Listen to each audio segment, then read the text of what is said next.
नमस्कार, आप देख रहे हैं महुआ 9 PM। मैं हूं आपके साथ विवेकानंद झा। चलिए अब खबरों का रुख करते हैं। राजनीतिक हलचल के बीच आगामी 17 फरवरी को पटना में भारत रत्न जननायक कर्पूरी ठाकुर जी की पुण्यतिथि समारोह को लेकर राष्ट्रीय जनता दल यानी आरजेडी ने प्रेस वार्ता की। साथ ही भोजपुर जिला स्तरीय कोऑर्डिनेशन कमेटी की बैठक के बाद यह वार्ता की गई, जिसमें जिले के वरिष्ठ नेता और पदाधिकारी शामिल हुए। प्रेस वार्ता में जगदीशपुर के पूर्व विधायक राम विशुन सिंह उर्फ लोहिया ने कहा कि कर्पूरी जी के आदर्शों और सामाजिक न्याय की भावना को स्मरण करते हुए यह आयोजन पूरी गरिमा के साथ किया जाएगा। वहीं राजद जिलाध्यक्ष बीरबल यादव ने कर्पूरी जी की जैन जीवन को संघर्ष और सादगी का प्रतीक बताया। भारत रत्न जननायक कर्पूरी ठाकुर जी की पुण्यतिथि समारोह 17 को बापू सभागार नियर गांधी मैदान पटना में आयोजित राष्ट्रीय जनता दल बिहार के द्वारा किया जा रहा है। इसमें भोजपुर जिला निश्चित रूप से 7 विधानसभा है और मैंने सभी विधानसभा के प्रतिनिधि, पूर्व माननीय विधायक, पार्टी के जो अभी 2025 चुनाव में कैंडिडेट हैं, संगठन के सभी प्रकोष्ठों के जिलाध्यक्ष से विधिवत वार्ता हो गई और हर विधानसभा से हमारे राम बाबू जी बात आपके सामने ही रख दिए, माननीय विधायक जगदीशपुर रख दिए। कल शाम में राहुल तिवारी जी से बात हुई है, वो भी तैयारी में लग गए हैं, उनके भी क्षेत्र से। वहीं पाकुड़ के लिट्टीपाड़ा प्रखंड के बाड़ू में सोहराय पर्व के अवसर पर आयोजित 3 दिवसीय फुटबॉल मैच के फाइनल में महावीर मढ़ैया बतौर मुख्य अतिथि शामिल हुए। उनका पारंपरिक रीति रिवाज से भव्य स्वागत किया गया। महावीर मढ़ैया ने खिलाड़ियों से हाथ मिलाकर उनका हौसला बढ़ाया और बॉल को किक मारकर खेल का शुभारंभ किया। इस दौरान उन्होंने कहा कि ग्रामीण इलाकों में खेलों को बढ़ावा देने के लिए सरकार लगातार प्रयास कर रही है और युवाओं को खेलकूद में भाग लेने के लिए प्रोत्साहित भी किया जाना चाहिए। सर्वप्रथम यहाँ के लोगों का जो डेवलपमेंट कहीं ना कहीं रुका हुआ था, उस चीज़ पर हमारे झारखंड के यशस्वी मुख्यमंत्री आदरणीय हेमंत सोरेन जी तक बात पहुंचाई जाएगी। और प्रत्येक वर्ष यह फुटबॉल मेला का आयोजन होता है, जिसमें इस बार यहाँ के लोगों ने मुझे न्योता दिया है और हम यहाँ पहुँचे हैं। बखूबी इन लोगों का उत्साह बढ़ाया है और पिछले बार से और रंगारंग इस कार्यक्रम को हम लोग करेंगे निश्चित रूप से। देवगढ़ के बिलासे स्थित प्राचीन शिव मंदिर आज भी आस्था और विश्वास का प्रतीक बना हुआ है। यह मंदिर लगभग 2 शताब्दी से श्रद्धालुओं के दिलों में अपनी खास जगह बनाए हुए है। एक समय था जब बाबा वैद्यनाथ धाम की ओर जल अर्पित करने जाने वाले कांवड़ियां पहले इस शिवालय में माथा टेकते थे। यह परंपरा थी कि कांवड़ लेकर श्रद्धालु यहां जल चढ़ाते, फिर बाबा मंदिर के लिए प्रस्थान करते। मंदिर के पुजारी नंदलाल गोस्वामी बताते हैं कि आज भी यहाँ श्रद्धालुओं की अच्छी खासी भीड़ उमड़ती है। स्थानीय लोग मानते हैं कि यहाँ जो भी भक्त सच्चे मन से प्रार्थना करते हैं उसकी मनोकामनाएं पूर्ण होती है। मंदिर के एक अन्य पुजारी केदारनाथ के अनुसार पहले सभी कांवड़िया इसी मार्ग से होकर गुजरते थे, लेकिन समय के साथ यातायात प्रबंधन में बदलाव हुआ और कांवड़ यात्रा का रूट परिवर्तित कर दिया गया। चाहिएगा शिव तो हर जगह विराजमान है, शिव को कहीं भी पूजा जा सकता है। भीड़ और व्यवस्था की वजह से हम लोग यहाँ चले आए हैं, यहाँ पूजा कर रहे हैं। जी, क्या मान्यता है इस मंदिर की और क्या कहना चाहिए मंदिर के विषय में? बहुत बुजुर्ग सब कहते हैं, मान्यता बहुत विख्यात है इनका। वैसे तो शिव की मान्यता तो हर जगह विख्यात ही है। शिव के बारे में कहना हम लोग के लिए तो थोड़ा कम ही होगा, जितना कहिए उतना अधिक ही है। ये हम लोगों की आस्था है और देवघर के लिए सौभाग्य की बात है कि बाबा हम लोग के घर पे हैं और हम लोग इनको बहुत आस्था रखते हैं इन पर। और क्या बाबा कामना पूर्ण बाबा मंदिर ना जाकर आप शिवालय में आकर यहाँ पूजा कर रही हैं क्या? बाबा मंदिर में आज बहुत भीड़ है, इसलिए हम लोग यहीं पे पूजा कर रहे हैं। प्रतीक है बाबा धाम, और बाबा धाम में एक प्राचीन दर्शनीय मंदिर स्थित है। यही पूर्व काल में भक्तों को यहाँ से ही बाबा धाम नजर आता था और पुरानी कांवड़िया पथ पर स्थित इसी मंदिर से होकर गुजरती थी पूर्व काल में। अभी कांवड़िया का पथ किसी दूसरी रास्ते से होकर जाना पड़ता है बाबा धाम। और पहले तो अभी भी ऐसा मान्यता है कि बाबा भोलेनाथ सबकी मनोकामना पूर्ण करते हैं, जो इतना भीड़ है। ये दर्शनीय मंदिर है, जो पहले कामर लेकर के जो आते थे पहले यही दर्शन करता था, उसके बाद बाबा मंदिर जाते थे। मेन दर्शनीय यही हुआ। कब से मंदिर की स्थापना कब की है? कम से कम 200 बरस। वहीं नालंदा जिले के नालंदा थाना क्षेत्र के पेट्रोल टंकी के पास सड़क के किनारे असामाजिक तत्वों ने झाड़ी में आग लगा दी।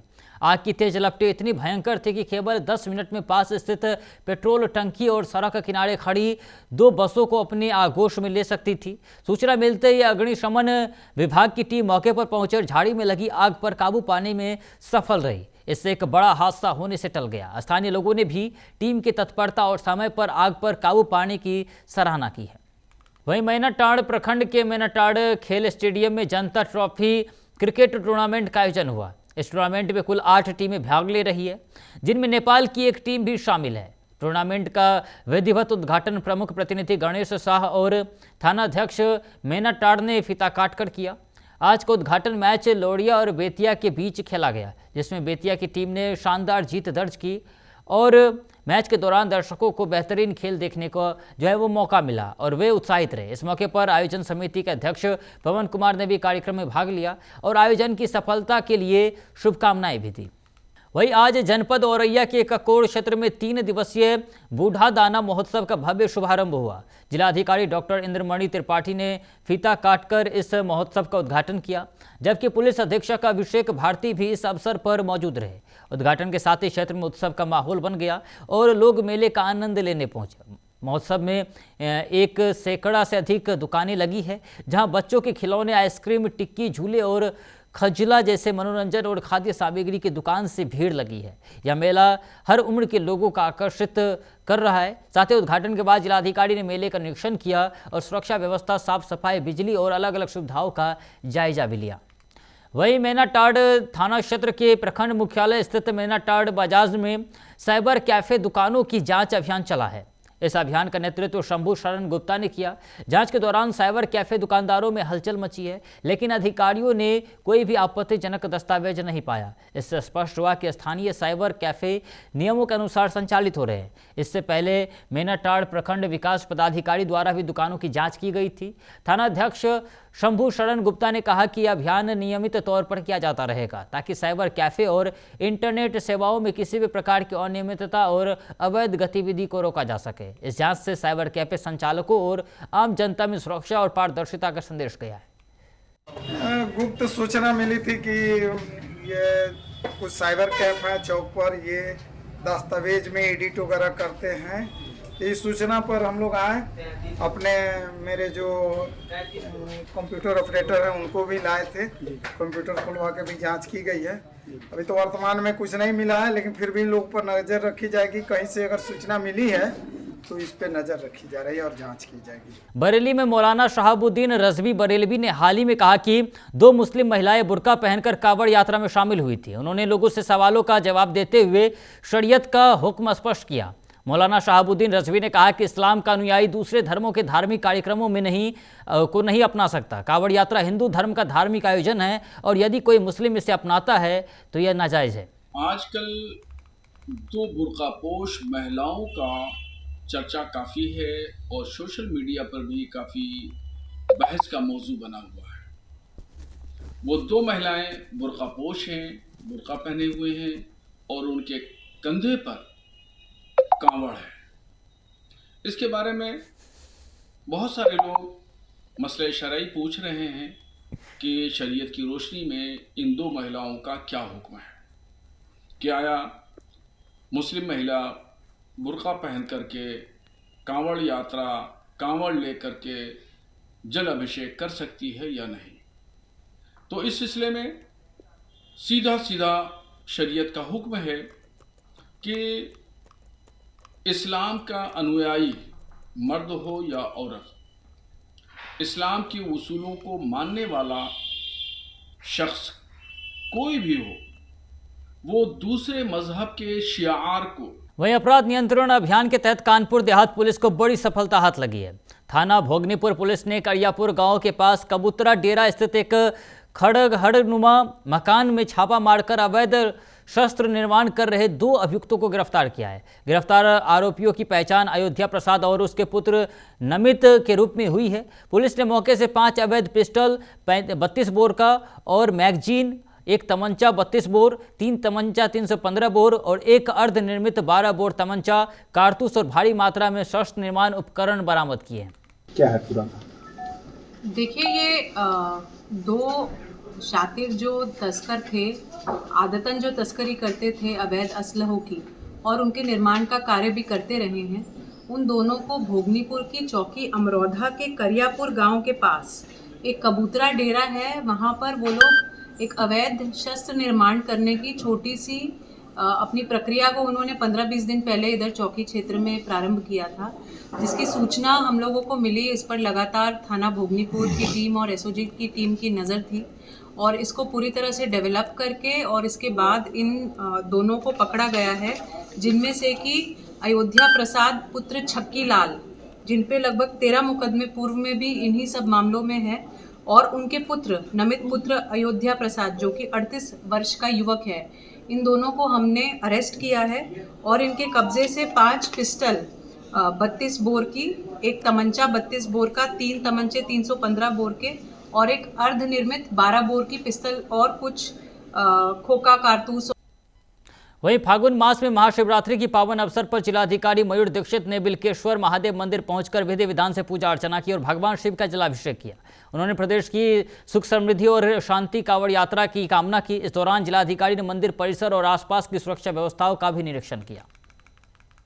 शिवरात्रि पर्व की बहुत बहुत शुभकामनाएं देना चाहूँगा और साथ ही आप देख सकते हैं कि सभी मुख्य मंदिरों में आज सभी जगह लंबी पंक्तियां हैं श्रद्धालुओं की सुबह से ही, और कांवड़ यात्री भी हमारे काफ़ी अच्छी संख्या में इस बार आए हैं, मुख्यतः जो हमारा नजीबाबाद, बिजनौर, उधम सिंह नगर, बरेली साइड से, तो वहाँ पर सभी व्यवस्थाएं की गई थी। अब जो आज शिवरात्रि के बाद जल चलाने के बाद सभी जगह हम लोगों ने डिसाइड किया कि जन सहभागिता के साथ सफाई अभियान भी चलाएंगे और आज सभी मंदिरों में हमने पुलिस की तैनाती और ऑफिसर्स की तैनाती की है।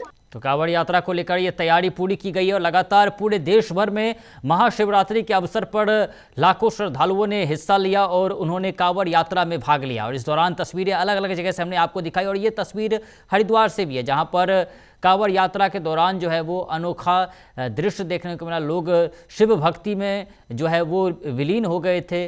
साथ ही साथ प्रयागराज से भी तस्वीर आई थी, जहां पर गंगा में जो है वो लगभग 32 लाख लोगों ने गंगा में स्नान की, आस्था की डुबकी लगाई। और ये हरिद्वार से है, जहां पर कांवड़ यात्रा को लेकर विशेष ध्यान भी रखा जा रहा है और वहां पर विशेष व्यवस्था भी की जा रही है। धनबाद के गोविंदपुर इलाके में इन दिनों बालू माफिया और पुलिस के बीच अनोखा तालमेल देखने को मिल रहा है, जिसने कानून और व्यवस्था पर सवाल खड़े कर दिए हैं।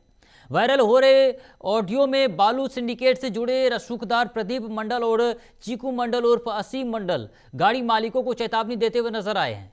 चाहे गाड़ी वैध हो या अवैध, चालान हो या पासिंग, अगर गाड़ी पर तिरपाल नहीं होगा तो सीधे मार होगी और गाड़ी थाने में खड़ी कर दी जाएगी। सूत्रों के अनुसार यह तिरपाल का फरमान कानून का पालन कराने के लिए नहीं, बल्कि पुलिस की नज़रों में छल करने और सेटिंग वाली गाड़ियों को सुरक्षित निकालने का एक कोड वर्ड है। वहीं आईसीसी पुरुष टी20 विश्व कप 2026 में 15 फरवरी को कोलंबो के आर प्रेमदासा स्टेडियम में भारत और पाकिस्तान के बीच ग्रुप ए का 27वां मुकाबला खेला जाएगा और खेला जा रहा है फिलहाल। और मैच से पहले भारतीय टीम के स्टार स्पिनर कुलदीप यादव के कोच कपिल पांडे ने बड़ा बयान देते हुए कहा कि कुलदीप का कहर पाकिस्तान पर टूटेगा। उन्होंने कप्तान सूर्य कुमार यादव की अगुवाई में टीम को संतुलित और मजबूत बताया। पांडे के मुताबिक बैटिंग में ईशान किशन, तिलक वर्मा, शिवम दुबे और हार्दिक पांड्या शानदार फॉर्म में हैं, जबकि गेंदबाजी में कुलदीप, वरुण चक्रवर्ती, अक्षर पटेल और जसप्रीत बुमराह विरोधी टीम पर दबाव बनाएंगे। जो कि मैं रोवर्स ग्राउंड पे अपनी एकेडमी है मेरी, वहाँ पे प्रैक्टिस कराता हूँ और वहीं पे कुलदीप यादव प्रैक्टिस करके आज ये लंबा सफ़र तय करते हुए इंडिया टीम में पहुँचे हैं। और जो इंडिया टीम है इस टाइम सूर्य कुमार यादव की कप्तानी में बहुत शानदार प्रदर्शन कर रही है। वहीं नोएडा और ग्रेटर नोएडा में मेट्रो सफर करने वालों के लिए बड़ी खुशखबरी है। भारत सरकार ने एक्का लाइन मेट्रो कॉरिडोर के विस्तार को मंजूरी दे दी है। यह नया रूट 11.56 किलोमीटर लंबा होगा और बॉटेनिकल गार्डन से सेक्टर 142 तक जाएगा। इस विस्तार की लागत लगभग 2254 करोड़ रुपए है और इसे अगले 4 साल में पूरा करने का लक्ष्य रखा गया है। इस रूट पर कुल 8 स्टेशन होंगे, जिनमें botanical garden Noida sector 44, Noida office sector 97, sector 105, sector 108, sector 93 और पंचशील बालक इंटर कॉलेज शामिल है। Botanical garden station Delhi metro network से सीधे जुड़ जाएगा, जिससे आईजीआई एयरपोर्ट और दिल्ली के प्रमुख रेलवे स्टेशनों तक पहुंच आसान हो जाएगी। वहीं चंदौली के धान खरीद प्रक्रिया पर बड़ा सवाल खड़ा हो गया है। प्रशासन का दावा है कि खरीदी का लक्ष्य पूरा हो गया है, लेकिन जमीनी हकीकत कुछ और दिखा रही है। कई क्रय केंद्रों पर अभी भी किसानों का धान पड़ा हुआ है। नवीन मंडी स्थित क्रय केंद्र से सामने आए मामले में सिविल बार एसोसिएशन के उपाध्यक्ष चंदन सिंह ने गंभीर आरोप लगाए हैं कि कुछ किसानों को की जमीनें नहीं होने के बावजूद उनके नाम पर धान खरीद दर्ज कर दी गई है। नामिनी प्रक्रिया के दौरान किसानों से आधार कार्ड मांगा गया, लेकिन बाद में उनके नाम पर खरीद दिखा दी गई।